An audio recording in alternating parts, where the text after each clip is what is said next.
زيد بن أرقم رضي الله تعالى عنه فقالين يقولون سبحان الله أنا طارق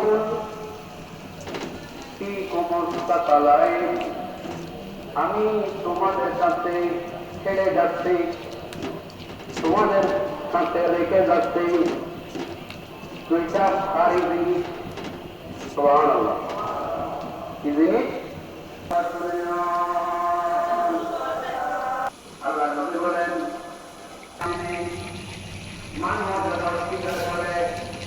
সবাই খাবার মাফি দেখলে আরে কোনো জামাতের উঠাইয়া যেমন জমিয়তুল মালা ময়দানে আজ থেকে শুরু হবে, জমিয়তুল মালা ময়দানে আজ থেকে শুরু হবে।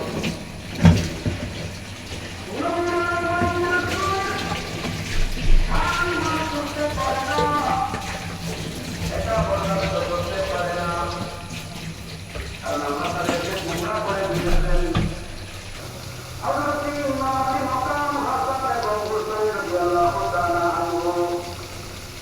আল্লাহ চেষ্টা করবো, আল্লাহ সবাইকে কবুল করে ক্ষমা করো।